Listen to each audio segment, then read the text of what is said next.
আচ্ছা, আমরা আজকে যে বিষয়টা নিয়ে কথা বলতে যাচ্ছি সেটা হচ্ছে এইচএসসি 26 ব্যাচ মেইনলি যারা আমাদের এখন একাডেমিক লাইফে সব থেকে নতুন বলতে পারা যায়। সো খুব কমন একটা জিনিস যে আমরা নোট করব কি না।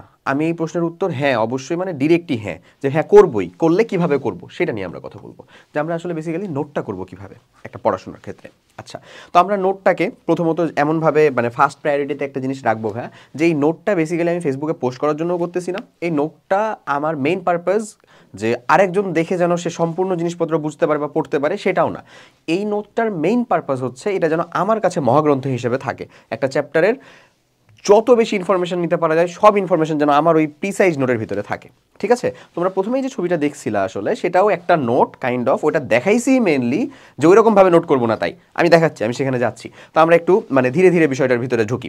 প্রথম কথা হচ্ছে যে নোট যখন আমরা করব তখন আমাদেরকে আলাদা আলাদা সাবজেক্টের জন্য নট হিজিবিজি একটা কমন খাতা, সব খাতার ভিতরে একই না, এটুকু আমরা সবাই বেসিক বুঝি। তো আলাদা আলাদা সাবজেক্টের জন্য আলাদা আলাদা চ্যাপ্টার, এবং এই চ্যাপ্টারের ভিতরে যত পাওয়া যায় তথ্য সম্ভব এবং বৈধ দুইটাই লেখা আছে।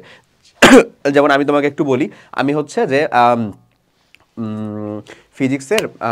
ফিজিক্সের জন্য এইচএসসি লাইফের ভিতরেই আমাদের গিয়াসউদ্দিন স্যারের বইটা নিয়েছিলাম। তো তখন কিন্তু আমাদের গিয়াসউদ্দিন স্যারের বইটা এনসিটিভি কর্তৃক অনুমোদিত ছিল না। কি হয়েছিল সেটা, এনসিটিভি অনুমোদিত সিলেবাস কর্তৃক প্রণীত এরকমভাবে ছিল। সো ওখানকার ভিতরে অবভিয়াসলি অনেক বেশি ইনফরমেশন ছিল। হ্যাঁ, সো আমি যখন একটা নোট করতাম আমার কোয়াইট টাইম লাগতো বেশি। তো অনেক মানুষজনই দেখতাম যে অনেক কিছুই বলছে না, যেগুলো হচ্ছে যে আমি কাইন্ড অফ নোট টোট করে ফেলছি। ঠিক আছে, তো পরে মানে আই কেম টু নো, মানে আমি জানতে পারলাম লিটারেলি যে এটা আসলে এনসিটিভি অনুমোদিত যে সিলেবাস সেটা কর্তৃক প্রণীত। সো এখানে অনেক বেশি ইনফরমেশন আছে। সো আমার কাছে নোট করাতে আমি যে প্রথমে চ্যাপ্টারগুলো করে ফেলছিলাম সেখানে আমার প্রচুর পরিমাণে ইনফরমেশন গ্যাদার হয়ে গেছিলো। সো এই প্রচুর পরিমাণে ইনফরমেশন গ্যাদার হওয়া তোমার জন্য কি করতে পারে জানো, একেবারে মহাগ্রন্থের মতন কাজ করতে পারে। তোমার কাছে একটা ফিক্সড একটা সোর্স আছে, যে সোর্সটা তোমাকে একেবারে প্রচুর পরিমাণে কনফিডেন্স দিবে, প্রচুর পরিমাণে কনফিডেন্স দিবে। চলো আমি হচ্ছে যে একটু আগেরটা দেখাই, যে সাপোজ এই যে এই জিনিসটা দেখো, এখানে দেখো আমি 4টা পেজের ছবি দিছি। এই 4টা পেজের ছবি আসলে বেসিক্যালি তোমাদেরকে দেখানো উচিত না, তারপরে দেখালাম আমি।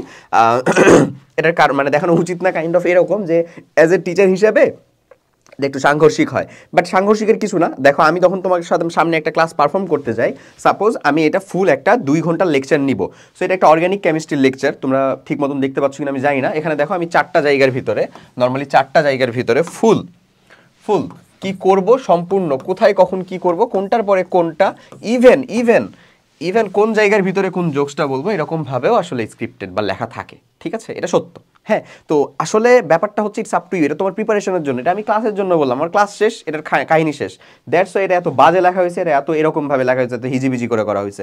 বাট তুমি যখন নোটটা করবা এটাকে নিশ্চয়ই এরকমভাবে না, এটা তোমার মাথায় রাখতে হবে আপ টু অ্যাডমিশন লাইফ পর্যন্ত তোমার জন্য এটা একেবারে মহাগ্রন্থ হয়ে থাকবে ভাই। ইভেন খুব সত্য কথা, এই যে আমি নোটটা করছি না ভাই, এই নোটটা আমার নোটগুলো থেকে করছি, যেটা আমি এইচএসসি লাইফে করছিলাম। এবারে মানে একটা কঠোর সত্য কথা, বুঝছো। এছাড়াও আমরা যে ম্যাটেরিয়ালগুলো প্রকাশ করি লেখার জন্য, কিউএনএ পাবলিকেশন থেকে হোক, আদার্স যে কোনো মেনলি কিউএনএ পাবলিকেশনের ভিতরে আমরা যে ম্যাটেরিয়ালগুলো প্রকাশ করি, এগুলোর ভিতরে সর্বোচ্চ ইনপুট দিতে পারি যে সব থেকে ভালো যে নোটটা, যেখানে সব থেকে বেশি প্রিসাইজ ইনফরমেশন আসে, সবগুলো ইনফরমেশনকে কাভার করেছে সেটাকে। সো এই নোট করাটা তোমার এইচএসসি লাইফের জন্য তোমাকে মানে একটা যে কি পরিমাণে কনফিডেন্ট দিবে, যে ধরো একটা চ্যাপ্টার শেষ হয়ে গেছে, সাপোজ ফিজিক্সের ভেক্টর চ্যাপ্টার তুমি পড়তেছো এখন হচ্ছে আধুনিক পদার্থবিজ্ঞান চ্যাপ্টার, সেকেন্ড পেপারে এতগুলো চ্যাপ্টার শেষ করে ভেক্টর তো মাথা থেকে আউট, কই যাবো ভাই, আবার ভেক্টরের ক্লাস করতে হবে, ও মাই গড, না, দরকার নাই। বিশ্বাস করো তোমার মাথা থেকে আউট হয়নি। তুমি তোমার খাতাটা জাস্ট খুলে দেখো, তোমার কাছে যদি খাতাটা থাকে, বইয়ের এরকম মোটা একটা বই দেখার থেকে খাতাটা যদি খুলে দেখো, তুমি আলাদা একটা কনফিডেন্ট পাবা, সব মনে আসছে দেখতেছি, আরে আই এম স্টিল অর্থী, আমি তো পারতেছি এখনো, এরকমটাই ঘটে। এবং সেজন্যই তোমার জন্য যে জিনিসটা দরকার সেটা হচ্ছে একটা প্রিসাইজড এইরকম একাডেমিক টু অ্যাডমিশনের অ্যাক্সেস থাকা। সো যদি তোমার কাছে যদি এরকম একটা প্রিসাইজ জায়গা থাকে, যেখানে ধরো প্রত্যেকটা চ্যাপ্টারের কোয়ালিটিফুল ক্লাসগুলোকে টপিক ওয়াইজ ভাগ করে দেওয়া আছে, এবং তুমি জীবনে একবার খেটেই কিন্তু নোট তৈরি করবা। নোট কিন্তু প্রত্যেক দিনের জন্য না ভাই, একই চ্যাপ্টারের প্রত্যেকবার নোট তৈরি করার জন্য কিন্তু না। আমি যখন কেমিস্ট্রি পড়তে তো এই জন্যই ধরো এমনি ভালো লেগে যায়নি রে, এটার পিছনে অনেক পরিমাণ শ্রম দিতে হয়েছে। সো আমি যখন হচ্ছে যে আমাদের একাডেমিক লাইফের ভিতরে কেমিস্ট্রিটা পড়তাম, যেমন আমার স্টিল একটা ঘটনা মনে আছে, যে আমরা পরিবেশ রসায়নের ভিতরে, আমরা তো ফুল সিলেবাসে যখন পড়লাম ভাইয়া, তখন পরিবেশ রসায়নের মধ্যে আমাদের যে ভ্যান ডার ওয়ালসের সমীকরণ আছে, হ্যাঁ, ওই যে আদর্শ গ্যাসের সমীকরণের জন্য বাস্তব গ্যাসের সমীকরণ, যে ভ্যান ডার ওয়ালসের সমীকরণ আছে, আমার মনে আছে যে ওইটা আমি ধরো হচ্ছে যে সঞ্জিত কুমার গুহ স্যারের বইয়ের ভিতরে প্রতিপাদন করে পর্যন্ত দেওয়া ছিল, বুঝছো? তারপরে হচ্ছে কবির স্যারের বই, নাগ স্যারের বই তো সবাই কম বেশ পড়ে, তারপরে হচ্ছে আমাদের অক্ষরপত্রের বই, প্রত্যেকটা প্রায় 4টা বই ছিল এবং আমি মিনিমাম টাচ করার চেষ্টা করতাম 2টা মাস্ট, অ্যাটলিস্ট কবির স্যারের বই এবং হচ্ছে নাগ স্যারের বই। প্লাস যখন দেখা যেত যে না আমার আরও পাগল হতে মন চাচ্ছে, তখন আমি সঞ্জিত কুমার ঘোষ স্যারের বইটাও খুলে দেখতাম। এটা কেমিস্ট্রির জন্যই খুব সত্য কথা, আর অন্য ক্ষেত্রে এতগুলা ঘাটাঘাটি করার মতন ইচ্ছা হইতো না, ধরো খুব বেশি পারতামও না। মাঝে মধ্যে তপন স্যার আর আমির স্যার দুইটাকে মিক্স করতাম ফিজিক্সের ক্ষেত্রে, আর হচ্ছে যে এই ম্যাথের ক্ষেত্রে ধরো একটাই কিতাব স্যারের বই, মাঝে মধ্যে হচ্ছে যে আমাদের একটা প্রকাশনী, বুঝা গেছে? সো এই যে দেখো, আর বায়োলজিতে একটাই, তাও আবার ওইটাও ভালো করে পড়তে পারতাম কি পারতাম না। যাই হোক, যাদের বায়োলজির ভিতরে বেশি ধরো টাইম দিতে ভালো লাগে বা ভালো লাগে বায়োলজি সাবজেক্টটাকে, তারা হচ্ছে সেখানে একাধিক করো, পড়ো, তুমি অ্যাজ ইনফরমেশন নেওয়ার চেষ্টা করো।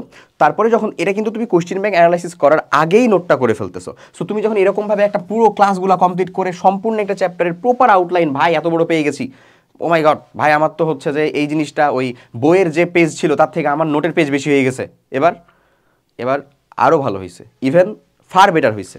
কি হয়েছে বলো তো? তোমার ওই চ্যাপ্টারের প্রতি আর একটা ইনফরমেশন নাই যেটা তুমি আসলে জানো না, সবগুলাই তুমি হচ্ছে গ্যাদার করে লিখতে পারছো। এবং যদি এটা তুমি লিখছো, তুমি দেখার সাথে সাথে হচ্ছে এটা কেমন জানি একবারে চোখের ভিতরে ভাসতে শুরু করবে, বুঝা গেছে? সো এই নোটটা বিশ্বাস করো, যখন একবার তুমি করবা তোমাকে অনেক বেশি পেন দিবে, অনেক বেশি পেন দিবে, মানে ও মাই গো, এটা লেখা এত একটার পর একটা ধরে ধরে লেখা, ভাই এটা তো পারি, এটা লিখবো কেন? পারিস ভাই, ভুলে যাবি, লিখে রাখ একেবারে, মানে ওই যে মহাগ্রন্থের মতন করে লিখে রাখ, নিজের কাছে এটা থাকুক, এটা সংরক্ষণে রাখো। আমার কাছে স্টিল আছে, তোমরা যদি কমেন্টের ভিতরে জানাও যে ওই নোটের ছবি শেয়ার করার জন্য, আমি ছবি শেয়ার করবো, তুমি দেখো, তখন তাহলে বিশ্বাস করো যে হ্যাঁ ওই নোটের আছে। এমন একটা দুইটা চ্যাপ্টার মিস হয়ে যাবে, হয়ে যাক না ভাই, টেস্টের পরে সময় আছে, টেস্টের আগে সময় আছে, বছর শেষে সময় থাকে, ঈদের দিন সময় থাকে, ঈদের আগের রাতে সময় থাকে, সেই সময়গুলোর ভিতরে কইরো, হয়ে যাক। একটা দুইটা চ্যাপ্টারকে মিস দাও, বাট এমন করো না যে তুমি মাত্র একটা দুইটা চ্যাপ্টারই নোট করছো, বাদ বাকিগুলো সবই মিস, এমন করো না। একটা নোট নিজের রাখো। একটা ভালো স্টুডেন্ট আর একটা পরিশ্রমী স্টুডেন্ট, এই ডিফারেন্সটা ক্রিয়েট করে ফেলে একটা অলস স্টুডেন্টের সাথে। দুইজনের কথা বললাম, একটা ভালো স্টুডেন্ট, একটা পরিশ্রমী স্টুডেন্ট। যদিও ভালো স্টুডেন্টটা মানে বেসিক্যালি পরিশ্রম করেই ভালো হয়, আবার যেই পরিশ্রম করে সে বেসিক্যালি ভালো স্টুডেন্ট হয়ে যায়। সো দুইটাই আসলে মানে খুব মানে জাস্ট এই একটা প্রসিডিউরের ভিতরেই থাকে। তো আমি যেটা কথা বলতে চাচ্ছি সেটা হচ্ছে, একটা অলস স্টুডেন্টের সাথে সে পার্থক্যটা এমনিই ক্রিয়েট করে ফেলে, রেজাল্টের পার্থক্যটা এমনিই ক্রিয়েট করে ফেলে, কারণ পরীক্ষার আগেরা তোর টেনশন থাকে না, ওর কাছে আছে হচ্ছে সেই মহাগ্রন্থ নোট, ও আরামসে ওটা দেখেই রিভিশন করে, যতবার বলবা ততবার রিভিশন করে চলে যেতে পারে, বুঝছো? কারণ একটা নোটের ভিতরে যদি খালি থিওরি থাকবে এমন তো না, তোমার তো কোয়েশ্চেনও থাকবে, সব ইনক্লুডেড থাকে একটা নোটের ভিতরে। সো তোমার কাছে যদি এরকমভাবে সম্পূর্ণ লেভেলের ক্লাস কন্টেন্ট থাকে, তুমি প্রত্যেকটা ক্লাস, প্রত্যেকটা চ্যাপ্টার, প্রত্যেকটা টপিক ওয়াইজ যাও, যা যা নোট করানো হচ্ছে তা একেবারে তোমার খাতার ভিতরে নোট ডাউন করে ফেলো, তুমি লিখো, নট পিডিএফ ডাউনলোড আর স্ক্রিনশট। ওরে বাবার এই স্ক্রিনশটের ভিতরে যাস না, এই গল্প করতে গেলে মানে মানে আমাদের কথা শেষ হবে না, ভিডিও শেষ হয়ে যাবে, এরকম একটা অবস্থা।